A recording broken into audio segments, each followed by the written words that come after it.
Hello, hello, Ignacy Portal Games. And this is the Podfather of Gaming, Stephen Bonacore. You are listening to episode 188, recorded on March 27th, 2021. Board Games Insider is a proud member of the Dice Tower Network, and Tom Vassell is the yin to my yang. I'm feeling very philosophical today. Would you not agree, Ignacy? You sound very smart now. Yes, I confirm. I'm in a great mood today. Well, I usually am, right? Beautiful day here in South Florida. Sun is shining. Paula said we're going in the pool. So after this, we're going in the pool. Paula says we're doing that. We're doing that. Just great down here. Things are good. I'll have some more news later on for other reasons I'm feeling good. You doing good? Are you doing well? Oh my God. Why you are triggering Slavic Ignacy? That's at the beginning of the show. Maybe we should not trigger you right now and just start by telling us what's happening at Portal Games. What's happening at Portal Games crowdfunding campaign for Robinson Crusoe. Extremely exciting time and of course extremely difficult and exhausting time. So this is my big brag section and the news section and the rumors from the HQ section. The whole company is working right now on this game found campaign. Once again, to explain everybody, we are doing a crowdfunding campaign for the Robinson Crusoe Collector's Edition, amazing version of the game. The base game with miniatures, with additional stretch goals, with additional open and play tutorial campaign, with plastic insert and a ton of stuff like in all these famous Kickstarters.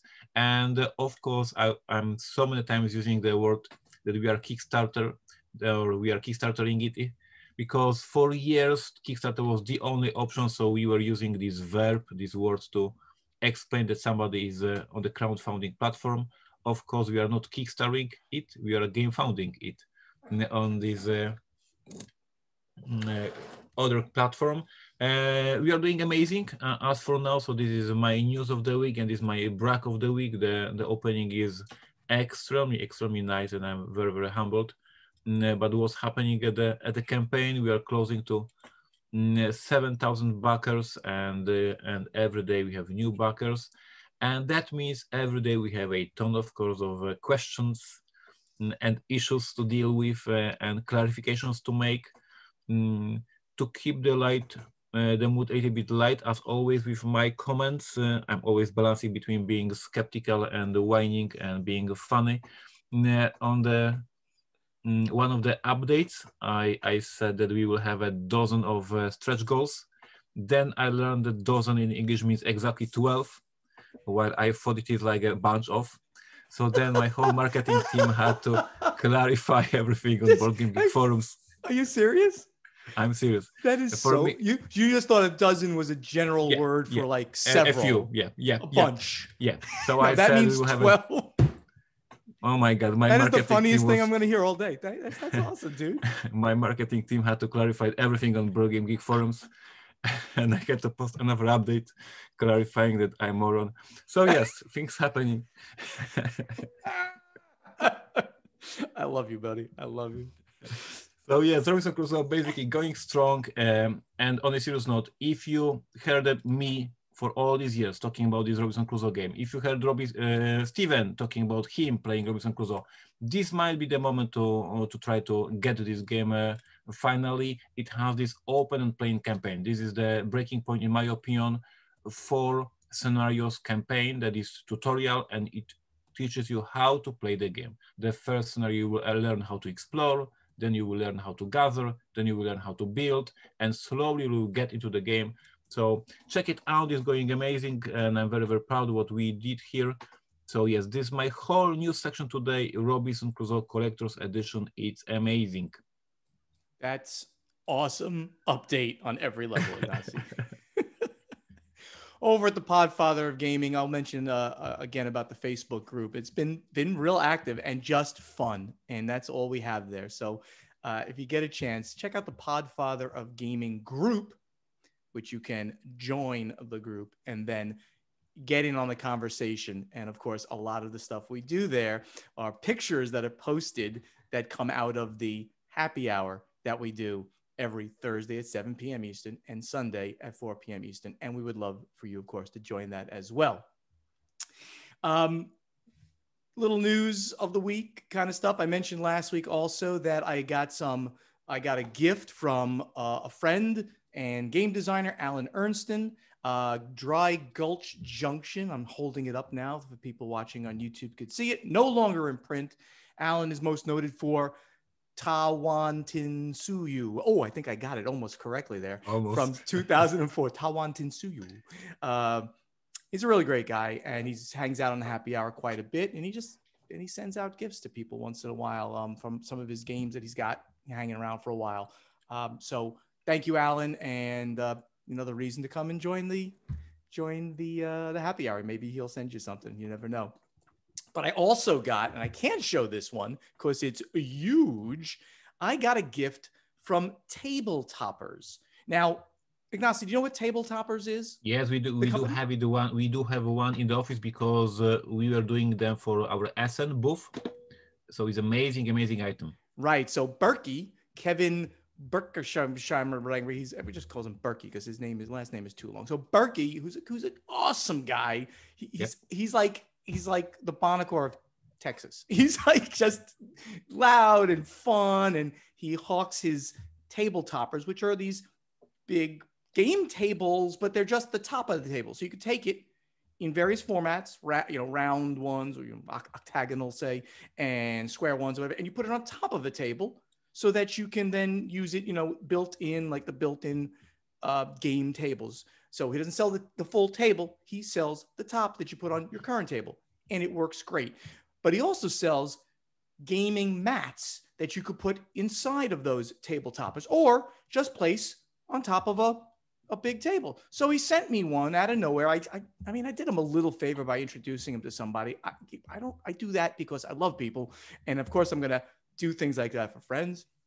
Berkey sends me a mat to put into my table. That's a gorgeous print of like a Roman city. It's got the Colosseum on it. It's got a river. It's got aqueducts. It's got farms. It's just gorgeous, and it will look great playing, well, just about anything on top of it. But he also has ones for fantasy and sci-fi, like a universe things, and like a Scythe one, I think, that's licensed. So I highly recommend going over to GameToppersLLC.com and checking out all of the amazing work that Berkey does. He's always at conventions, and he works with different publishers, and he's just a great guy, and he's selling a very high quality product, both the table topper and the mat. Thank you again, Berkey, for doing that. What else? Well, vaccines. I mentioned it at the end of the show last time that I was about to get my appointment, and guess what? Got it. And vaccine 1, got it. So I am, halfway there. 4 weeks later, you get the second vaccine, and then, you have to wait a couple of weeks until you're completely ready to, fully antibodied out there. So very excited about that, getting ready for returning the world to normal without cursing at everybody out there. Just get your vaccines, please. Just as you're eligible in the US, especially, everybody's going to be eligible by May 1st, which is only about a month after you hear this. So please work on it. It's going to change everyone's lives and get us all back to normal again. So I'm excited, and the convention planning is going on. So hopefully sometime over the next year, we'll be able to see each other again. That's it for me. Let's get over to the event deck. All right, so we're going to mention again that the Jack Vassal Memorial Fund auction is live right now on Board Game Geek. This podcast will drop on March 31st, and this is going to be continuing through, I believe, April 4th. So by the time you hear this, you'll have 4 more days. I happen to know that Asmodee was just contacted because, all the changes there. So it was hard to get to somebody, but they were just contacted. So more of their games have been added. Other big publishers have just added some games too. So it's a huge number of things. Now, obviously, some of these things are quite expensive, but some of them are like, you can bid on something that's $5, and get like promo cards for something. So do yourself a favor, do this great charity, the Jack Vassil Memorial Fund, a favor, and go there and look through the stuff and maybe bid on some of these charity items. Or, of course, the links are in there to donate to the Jack Vassil Memorial Fund. Or if you're in need, you can apply for some charitable funds from us. So please go check that out on Board Game Geek. It is a geek list, so check it out under the Jack Vassil Memorial Fund auction 2021. That should get you there. Yeah, and I was also going to say what you said at the end, that if you don't have money right now because of different situations, I bet you have some games in your collection that you are not going to play anymore. You are tired of these games. Make the dozen of games as a one pack and add them to this geek list, and somebody will bid on them, and that money will make it to the charity. So everybody on board. We as a Portal Games, of course, are putting some items as well. And yes, either bid to get this cash to the fund, or if you don't have a cash at this moment in your life, I bet you have some games that you can put there. That's great. That is great advice. Thank you for that, Ignacy.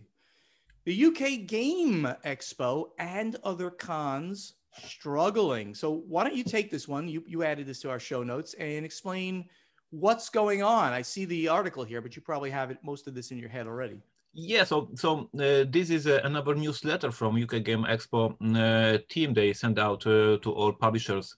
But I wanted to put even a general thought about this, like to show you perspective, you, our listeners, how these people who run these conventions, how now balance all the things and catch all the balls when they see governments changing their laws, governments adjusting to the situation, and these UK Game Expo people, these Gen Con people, these Essen people, need to try to prepare and organize convention in extremely difficult times when everything is changing. And every few weeks there is a new law, new situation, new regulations, etc., etc. So here in this the latest newsletter that we see, for example, they listed that in this edition of UK Game Expo there will be no bring and buy because they don't want people to trade with each other games to lower the COVID risk.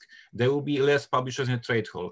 There will be open gaming, but with some restrictions, etc., etc. So they are trying to run the convention as we all love this convention, as it used to be.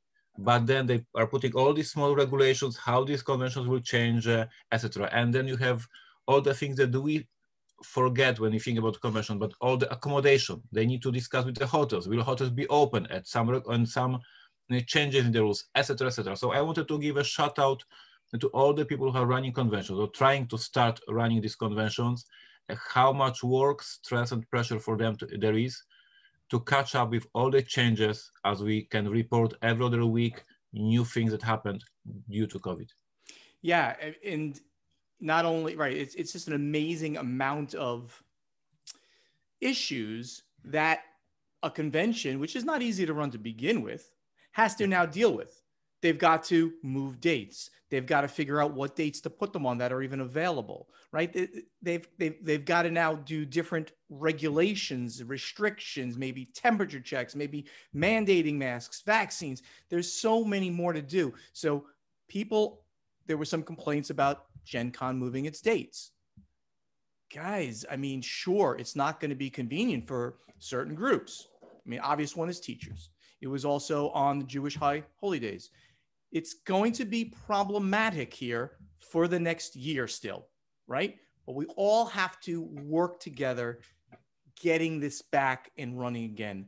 Not everybody can be accommodated in year one. Next year, we're hopefully 100% back to normal, at least for most conventions. So patience, everybody. It's happening. It's happening. So what else do we have here? We have the release of the top 10 Hobby Channel board games for the fall of 2020. Now, this is according to ICV2, and this is directly sales from game shops that they poll. So this is not truly absolutely the number one selling game, the number two selling game, but it gives you a feel, at least, for the biggest selling games that people are selling in hobby game stores in North America for those who are responding to ICV2's information. And if we take a look at the list, a lot of them are ones that you would expect, and some of them are odd. Let's take a look at odd, like Monopoly is on the list. It's amazing that, if you think about it, that while obviously that's not a hobby game, but that in hobby game stores, because that's who's getting polled here. It's not like they're not polling Target and Walmart here. They're polling hobby game shops. They're selling Monopoly too. Why are they selling so much Monopoly? Because people are coming in and they need to get games for their kids and things like that. So Monopoly was number 4 on this list, amazing enough. It was Pandemic, Root, Wingspan, Monopoly, Gloomhaven, Betrayal at House on the Hill, Azul, Unmatched, Catan, and Quacks of Quedlinburg. So we can see it's a nice mix of the biggies, the Asmodees, but also the smaller companies. Ignacy, anything you want to put onto that? Slavic Ignacy, you're asking for Slavic Ignacy or regular Ignacy? I'll take a little Slavic now. Why not? Yeah, because there's no regular one. So, yeah, if you're putting news like that, that is called the top 10 best-selling games, and you're making such a headline, I would really appreciate if you put a little bit more information how you get this data, how many stores you polled, if this is really true, because this is a thing that goes as a news. Like people are now discussing, like ourselves, discussing that Wingspan or Gloomhaven or Azul are the best-selling games out there. And of course, on one hand, we absolutely agree and know, and we don't need this news to know that Azul and Wingspan are selling like crazy.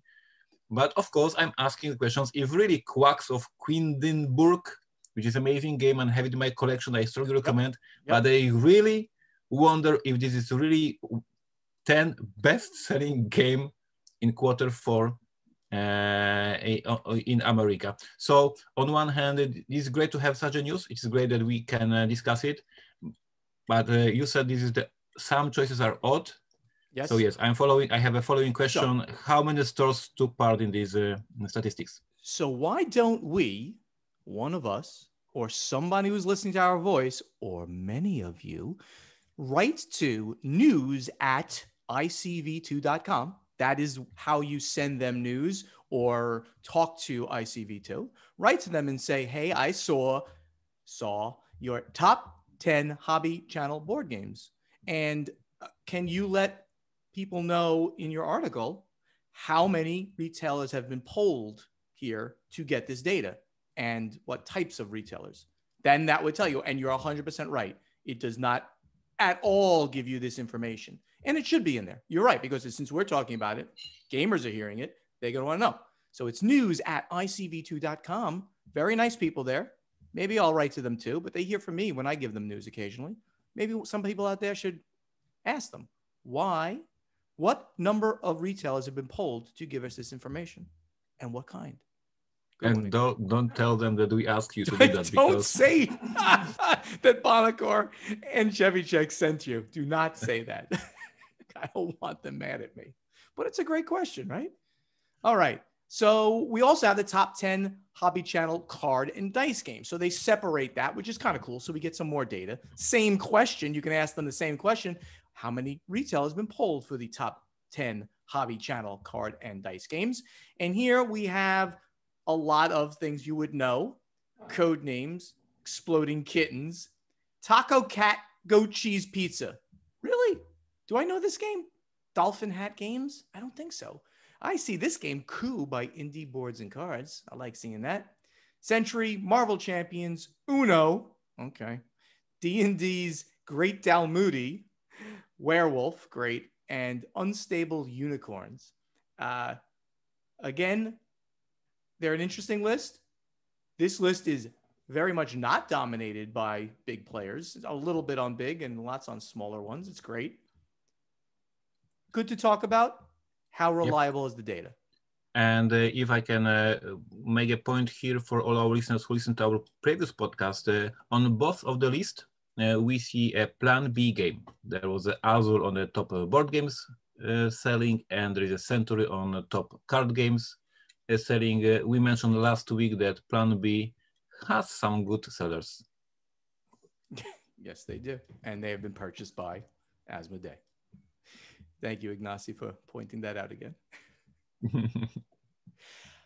In news of the big guy, Hasbro, the big guy, they've reorganized into 3 divisions. Now, we talked about their earnings, which were through the roof, and that Wizards of the Coast is now as big as like their Monopoly sales. So they've reorganized into 3 specific divisions. Excuse me. One of those divisions is called Wizards of the Coast and Digital Gaming, which that includes D&D, Magic the Gathering, and all digital gaming that they do. The second one is Consumer Products, which is traditional toys and games, and that's Hasbro gaming in the past, like Monopoly. And that actually does include, though, like Avalon Hill in there. That's where like board games, traditional board games would go. And then entertainment, film and television content. The biggest change, of course, was that Wizards of the Coast, with their new logo now and a refreshed website, is going to be big portion of that company. And they're going through an aggressive digital transformation of all their games. That is going to be one of the most important things that Hasbro does. And obviously, they've got a lot of money to throw at such a thing. So I thought this was an amazing piece of news that hobby games and digital games is getting such a big position inside of a multi-billion-dollar company, Hasbro. Yep, and recently, I don't know if you have it later in the news because I didn't check, but Hasbro announced they are looking for the game developers for their studio. So it looks like their consumer products will get some new titles in upcoming years, which is also quite interesting. What do you know? I don't have that one. What do you mean exactly by that? I saw the option announcement. I will put it in the show notes for the next week, but they are officially opening a job for the game designers. Really? But yeah, but Yep. What are they designing? The next Monopoly or the next Robinson Crusoe? I want to know what they're going to design. I don't think that you need a game designer to design new Monopoly, but don't quote me on that, please. Moving on, in very interesting news, I thought, from ZMan, which is an Asmodee company. ZMan drops the Euro Classics line. So Steve Kimball, who's a wonderful guy, and he's the head of the ZMan studio at Asmodee, he put out a long post, and he indicated that this line is being dropped and that these games will all revert to the designers. Quite a few of them were, Reiner Knizia. And that the market has changed substantially since these games came out, and that he was a huge fan of these games, and that they got him like into the hobby way back then. And I'm going to tell you, most of these games got me into the hobby, or continued me in the hobby, and they're still part of my collection. I'm going to mention the ones that are affected, or some of them at least. Big titles back in the day: Ra, Samurai, Through the Desert, Tigris and Euphrates. That was the #1 ranked game on Board Game Geek for a long while. Taj Mahal and Princes of Florence. That was once the #2 game on Board Game Geek, and it's an amazing game. It's like the first game that used polyomino, like Tetris-like pieces, right? At least the first one that I can think of. Yep. So they're dropping this line from the ZMan catalog because they are not, the way that the market now reacts to games is that they're not necessarily buying these Euro classics anymore.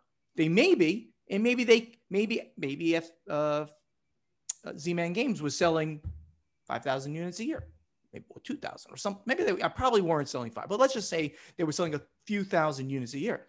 For a company of that size, it's not worth it to keep it in print, which is sadly an amazing thing, because many companies that we know would love to sell 3,000 units of a game for the rest of their career, and they could continue operations. Of course, we want to sell more than that. We want big evergreens of 10, 20, and 100,000 here, but you can limp by with smaller ones. They're dropping this, and they're sad about it, but I have a feeling that every one of these titles, or basically everyone, will be repicked up by smaller publishers going forward. And then they'll probably deluxify them and things like that. Ignacy, any comments? Yeah, I would just argue I'm not sure if the market has changed or the market just grew. And the FFG and Asmodee is looking for the customer in this bigger audience, in this bigger market. And I would make a bet that back then, Through the Desert sold 3,000 copies, and today it is still selling 3,000 copies. It's just not the market changed, the market grew, and FFG changed, and they are looking for the titles that will sell 50,000 copies. So these are amazing games. There is still market for these heavy euros. But it is a niche market. Back then in the 90s and 2000s, board gamers were a niche. We were buying these games from Germany or from Europe, and it's still the case. This is still a niche for these complex Euro games. I myself have in my collection both Samurai and Tigris and Euphrat. Amazing games. I love them. And I absolutely agree with Steven. This will be a amazing titles in some smaller companies' portfolio. And these smaller publishers will be so proud to have these titles, these classic titles. But for the big company like Asmodee, there's no place for such complex niche games. Yeah, that's exactly right. And I have a very interesting anecdote. You know the word anecdote, right? You know what that means? Story. Each time I speak in English, I do anecdotes. It's a story. An anecdote is a story that I, Yep. have heard. Jay Tummelson. Now we know him. Hopefully everyone out there knows that name. Hopefully he is the owner of Rio Grande Games. They were the first, literally like the first company to start bringing over these great Euro games. Way, way before Stronghold Game was a glint in my eye. I met Jay Tummelson at DexCon in New Jersey. I believe it was DexCon. He was there sort of as a guest, and he was showing off his new games, and I was playing in the Puerto Rico tournament, getting killed. And I was like in awe of him. I'm like, what a great guy. And he's doing this work and I wasn't even thinking about being a publisher. I was just so happy to meet this guy. And I said to him, how many copies do you sell of a game like Puerto Rico? It must be like 1 million copies. And he looked at me, he patted me. He's like, no. It's just kind of funny. And he literally, but the part of that, the other part, he says, I can sell 2,000 copies of anything. That was his direct quote to me. So when he brought out a game, he probably would first print 2,000, 3,000, 4,000, something like that. He would, depending on the game, he would print this small thing, and it would hopefully hit, sell that through, and maybe it really sold through. Puerto Rico, of course, has sold 100,000 copies, hundreds of thousands. #1 game on Board Game Geek for a while. So he would print the small number, and that would be it. Or he'd print it, and all of a sudden it would become big, and he would continue printing it forever. So these are the games that made those smaller companies back in the day, including ZMan, including our buddy Zeb when he was a small company, then sold it out. Now the market has changed. The whole market, the landscape of board gaming has changed, and the new Z-Man under Asmodee has to move on, and that makes sense. And that ends the news for this week. Let's get over to strategy and tactics. All right, here in strategy and tactics, we like to take your questions that you put into our guild, and the first one's from Gary Lynch, who's at NS Yak Fisher. How many months or years ahead do you have games in the pipeline? For example, is Portal Games designing games for 2 or 3 years down the road? Thanks. Ignacy, that's got your name all over it. That's a very difficult question because the reality is very difficult.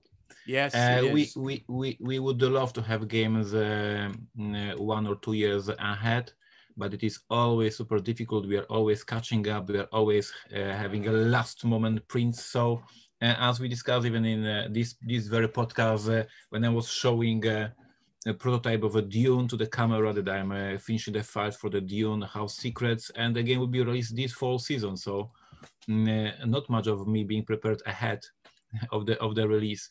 So of course, sometimes when we receive the prototype for the game and we know that we will schedule it for the next year, we have this 1 year of time to prepare development and artwork, etc. But sometimes it's very, very short, a short time. I think that these big publishers have these 1 or 2 years at least of preparation of the catalog. for the smaller publishers, it is much more difficult to have it prepared so much upfront. So, yep, 1 year is a comfort. And some games, of course, will have a shorter cycle, especially if they are licensed games, right? If you go out and license a game, you can just kind of turn it around very quickly. But for you who do lots of design, yeah, you're planning out 1 year for a brand new thing. It's gonna rock the market. Detective had to be more than 1 year in making, right? Because you had so many. This is maybe we can go a little bit more precise on what this question actually meant. Like, I exactly know what I will publish next year, so my catalog is ready in terms of my plans.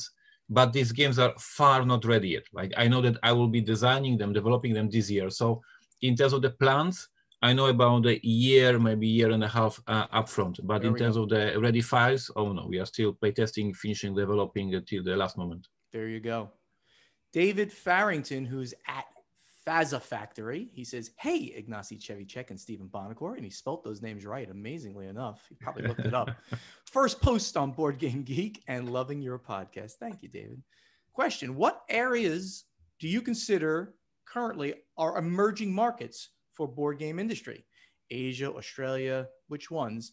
And how do you determine when to become more involved in that market and like attend, he says, conferences, but game conventions probably?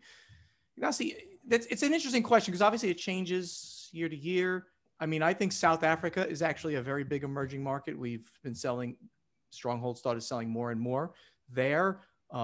Malaysia on some level, Asia, you know, China. I mean, China's so big and there's a big burgeoning middle class there. So we've sold more and more into China as well. Do you have any ones that you pick that are like, these are ones that, you know, we're starting to really get bigger in? Yes, I agree with China. When I remember my first contact with Chinese publishers, it was 2009. I was doing Stronghold, and we met some publisher. And over the years, we were working with this publisher and then the other publishers. And I was always surprised that such a big country has such small print runs. And I was always, you are printing only 1,000 copies of the game. What the hell for the whole China? And they were always telling me it's a growing market. Board games are not very popular yet.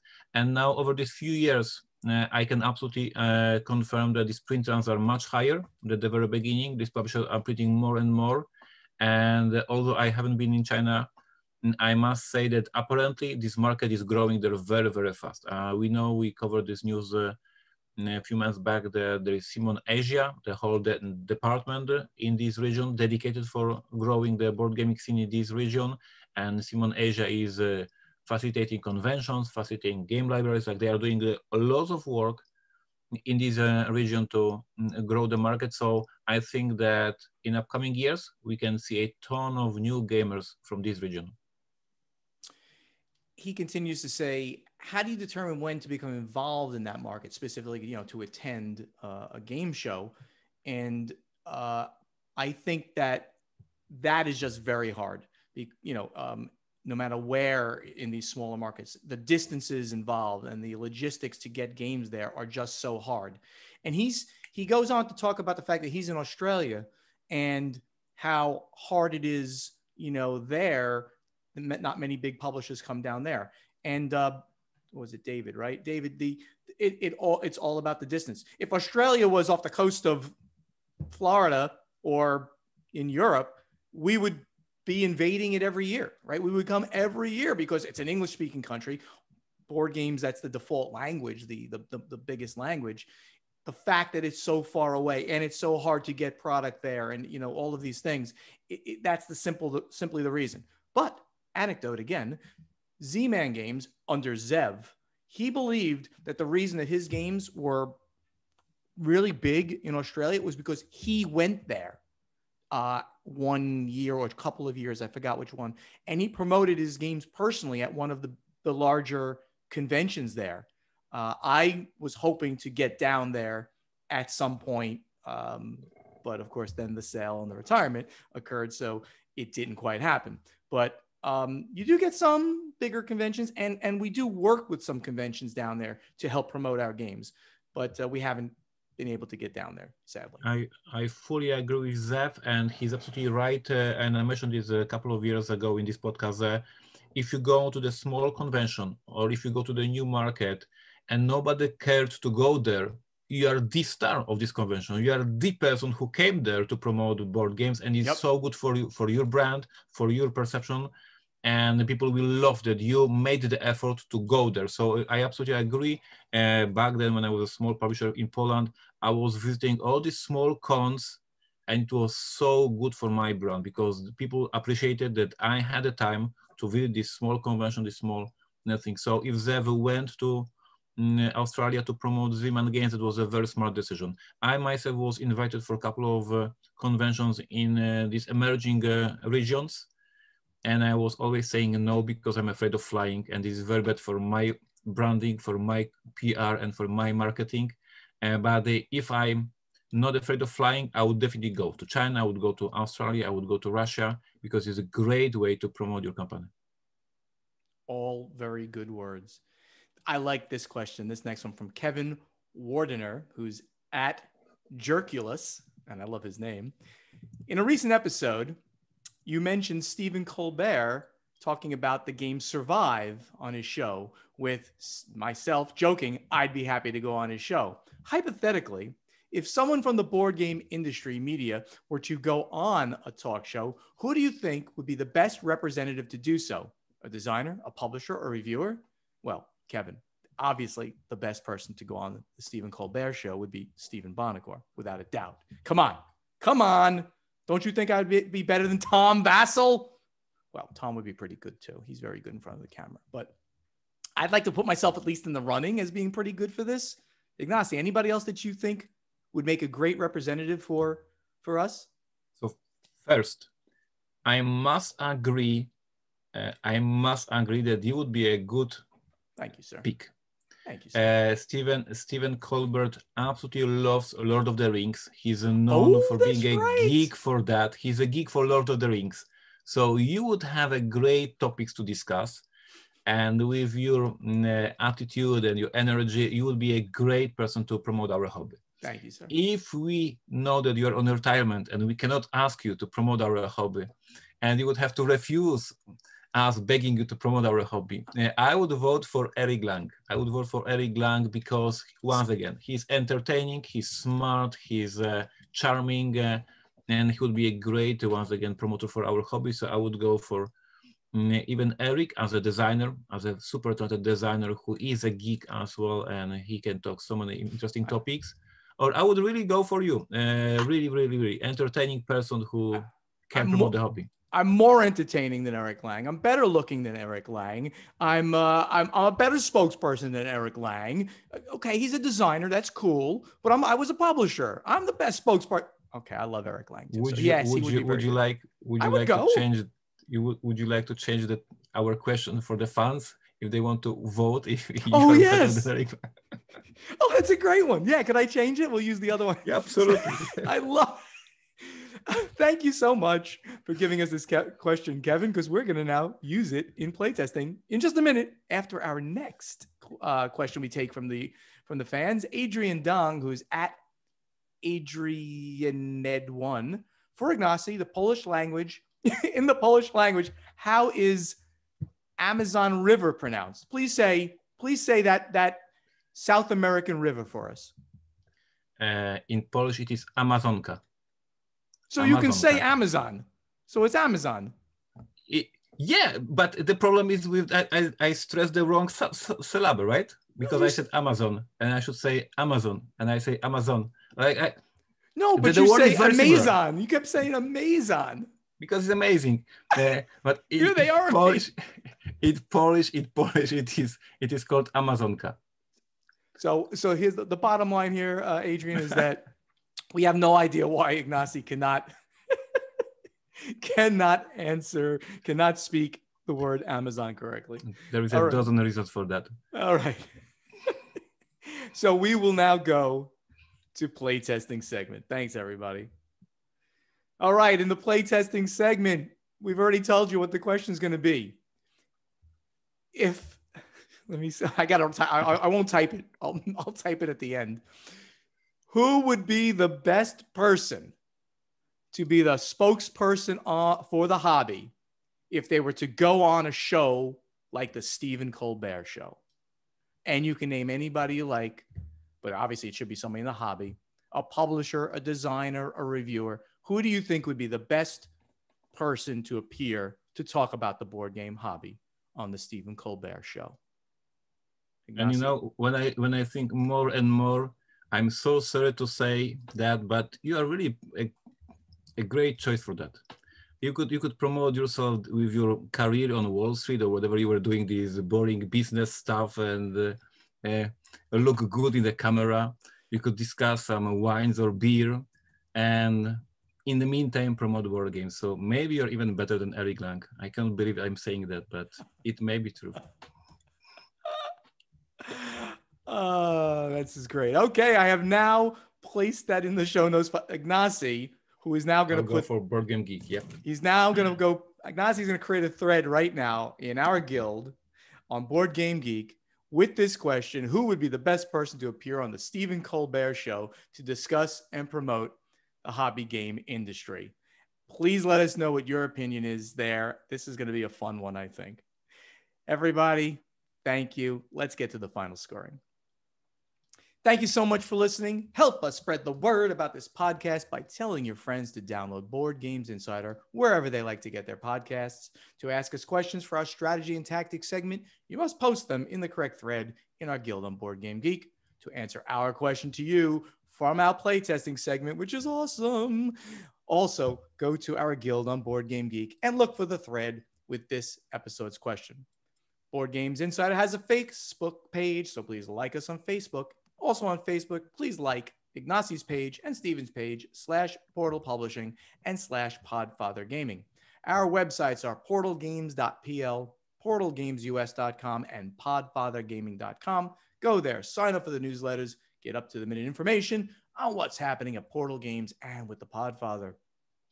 On social media, you can speak directly to Ignacy and Steven on Twitter at PortalGamesUS and at Podfather Gaming. Same on Instagram and on YouTube. The channels are Portal Games Movies, Portal Games Gameplays, and the Podfather of Gaming. We hope to see you soon. The world is almost open. Get ready. Conventions are coming. Board Games Insider was professionally edited by Matthew Jude from This Game is Broken podcast. And if you'd like him to edit your podcast, please contact him on Twitter or email at thisgameisbrokenpodcast@gmail.com. Ignacy, we are done. Anything you want to mention? I've already mentioned my I'd like to once again remind everyone to subscribe to Watch It Played channel, because this is my prediction for the year. So please do it. and because all the cool kids are doing some merging and acquiring some companies, I can say that some small news in this area might happen in upcoming weeks. So stay tuned.